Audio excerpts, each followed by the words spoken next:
अब इस वीडियो में मैं अपनी यूनिट थर्ड स्टार्ट करने जा रहे हैं, जिसका नाम है यूनिट थर्ड है, जिसका नाम है जड़त्व आघूर्ण एवं जड़त्व गुणन। जड़त्व आघूर्ण एवं जड़त्व गुणन, ये अपनी थर्ड यूनिट है, डायनेमिक्स की थर्ड यूनिट है अपनी, है ना। ये थोड़ी बड़ी यूनिट है लेकिन इजी है, ये आपने 11th क्लास में पढ़ा होगा। सबसे पहले मैं आपको बताता हूँ जड़त्व आघूर्ण किसमें 2D में जड़त्व आघूर्ण, है ना। अपन कैसे निकालते हैं, जैसे कोई ये पिंड है, ठीक है, ये पिंड है, इस पिंड में ये कोई कण है, कितने द्रव्यमान का, स्मॉल m द्रव्यमान का, और ये एक पिंड में से कोई एक रेखा है जो क्या होती है, पिंड से पास आउट होती है, पिंड से गुजरती है, ठीक है। अच्छा, इस कण का इस रेखा AB के सापेक्ष जड़त्व आघूर्ण क्या होगा। इस स्मॉल m द्रव्यमान वाले कण की AB रेखा से कौन सी दूरी अपन लगाएंगे लांबिक दूरी, यानी कि ऐसी दूरी जो 90 डिग्री का कोण क्या करती हो, बनाती हो। दूरी तो लांबिक ही होती है। तो इस स्मॉल m द्रव्यमान वाले कण की रेखा AB से लांबिक दूरी मान लेते हैं कितनी, स्मॉल r है। तो स्मॉल m द्रव्यमान वाले कण का MI जड़त्व आघूर्ण, इसको इंग्लिश में बोलते हैं मोमेंट ऑफ इनर्शिया।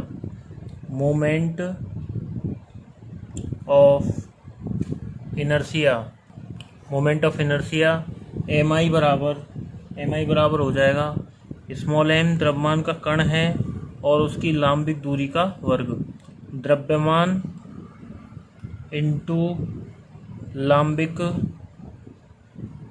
दूरी का वर्ग, ठीक है। MI बोलते हैं शॉर्ट में मोमेंट ऑफ इनर्शिया, ठीक है। अच्छा, अब इसके बाद में हम ये चाहें कि संपूर्ण पिंड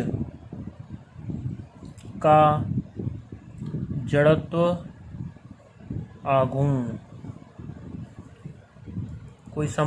कोई टोटल पिंड है, उसका जड़त्व आघूर्ण। तो मान लेते हैं ये कोई पिंड है और इसमें से अब भी कोई AB रेखा क्या हो रही है, पिंड में से पास आउट हो रही है AB रेखा। तो मैं मान लेता हूँ इस पिंड को n पिंडों में, यानी इस पिंड को कितने n कणों, n स्मॉल m द्रव्यमान वाले कणों में तोड़ सकते हैं। यदि मैं ये मानूं कि इस पिंड को स्मॉल m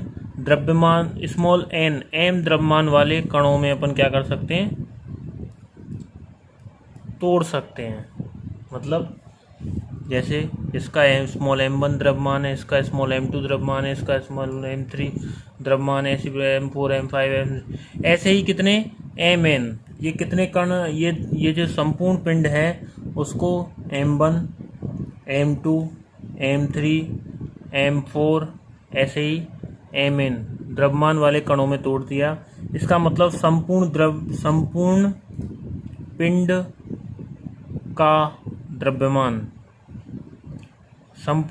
का द्रव्यमान कैपिटल M मान लेते हैं, तो वो होगा small m1 plus small m2 plus small m3 plus small mn, ठीक है। यानी टोटल कणों के द्रव्यमानों को जब ऐड कर देंगे तो वो आ जाएगा टोटल पिंड का द्रव्यमान, ठीक है।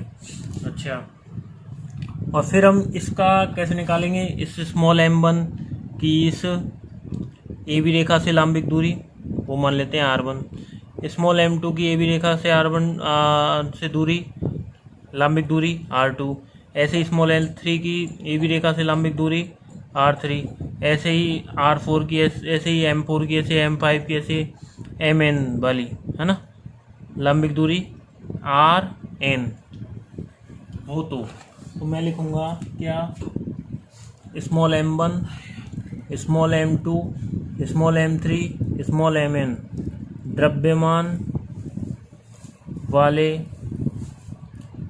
कणों की रेखा AB से लंबिक दूरी R1, R2, R3 dot dot RN हो तो संपूर्ण पिंड का रेखा AB के परित जड़त्व आघूर्ण यानी MI क्या होगा वो देखें। M1 इंटू R1 का स्क्वायर यानी पहला पिंड और उसकी AB रेखा से लंबिक दूरी, फिर दूसरा पिंड का द्रव्यमान और उसकी AB रेखा से लंबिक दूरी, फिर तीसरा पिंड का द्रव्यमान और उसकी AB रेखा से लंबिक दूरी, प्लस ऐसे एंड सो ऑन लास्ट nवा पिंड और n उसकी AB रेखा से लंबिक दूरी का वर्ग, इनका समेशन क्या हो जाएगा दोस्तों, ये हो जाएगा अपना टोटल पिंड का जड़त्व आघूर्ण। ठीक है, या फिर इसको ऐसे भी लिख सकते हैं समेशन की फॉर्म में, MI RI का स्क्वायर, I कहाँ से, 1 से, I बराबर 1 to n, I is equal to 1 to n। ठीक है, ये हो जाएगा अपना टोटल पिंड का क्या, जड़त्व आघूर्ण। अब ये तो है मैथमेटिकली। अब मैं आपको बताता हूँ कि वास्तविक जो अपन प्रैक्टिकली रूप में देखना चाहें तो जड़त्व आघूर्ण का मीन क्या है।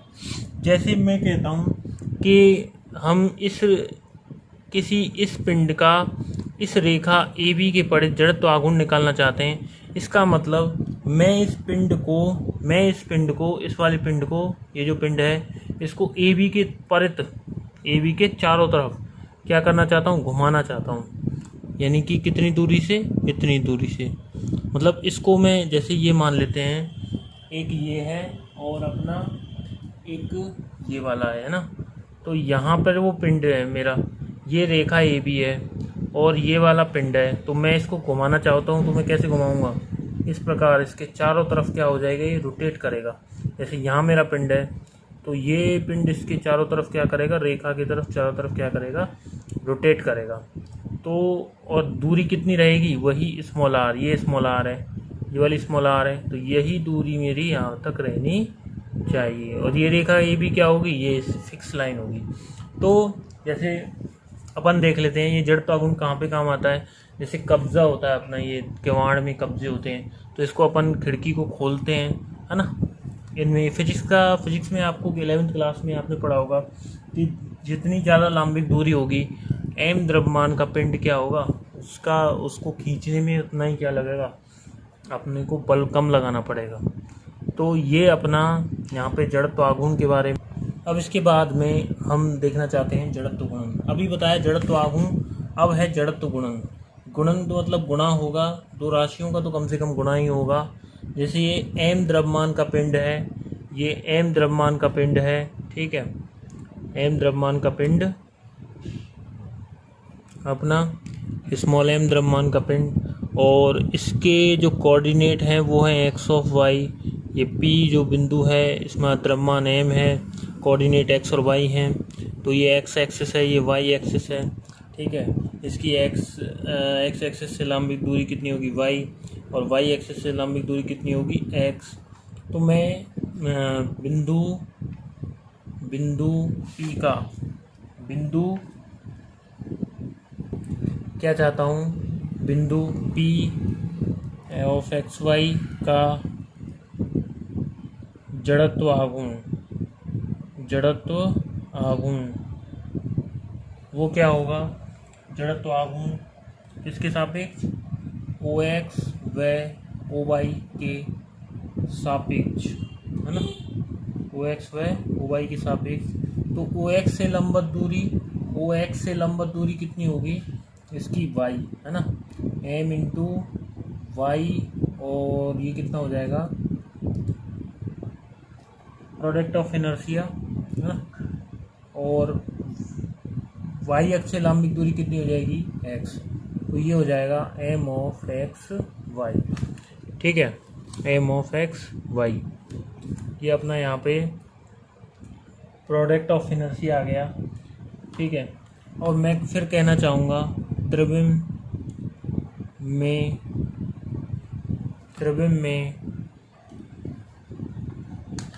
3 परस्पर लंबवत अक्षों के सापेक्ष जड़त्वाघूर्ण लंबवत, देखें जैसे ये 3D में ये है और अपना ये बिंदु है एक्स वाई जेड, और इसका द्रव्यमान कितना है स्मॉल m है। तो मैं ओ एक्स के सापेक्ष क्या निकालना चाहता हूँ, ओ एक्स के सापेक्ष जड़त्व आघूर्ण, ये एक्स वाई जेड एक्सिस है, वाई एक्सिस और ये जेड एक्सिस, जड़त्व आघूर्ण। तो मुझे क्या चाहिए होगा, मुझे चाहिएगा m इंटू एक्स अक्ष से लंबवत दूरी और इसका क्या वर्ग M I respect to O X. तो m इंटू ये 3D में होता है, एक्स अक्ष से लंबवत दूरी होती है, यानी ये जो दूरी होगी वो 3D में निकलती है root of Y square plus Z square. X अक्ष से लंबवत दूरी क्या होती है, से लंबवत दूरी। अब ये दूरी आप कैसे निकाल सकते हो, ये दूरी आप उस तब सोच सकते हो, आपका जो कमरे का कॉर्नर है उससे लेकर आप एक कॉर्नर में 3 जो कोने होते हैं, एक को एक्स अक्ष माने, एक को वाई माने, एक को जेड माने, और ये मानते हुए आप फिर देखें कि किसी एक कॉर्नर से अपनी जो दूरी होगी वो कितनी आएगी ना, तो ये हो जाएगा। और इसी प्रकार अपना फिर ओ वाई के सापेक्ष एम आई कितना हो जाएगा, एम इंटू पाई एक्स से लंबवत दूरी x square plus Z square, और ओ जेड से लंबवत दूरी ओ जेड के सापेक्ष एम आई कितना आ जाएगा अपना, M into Y square plus X square. ठीक है, फिर इसके बाद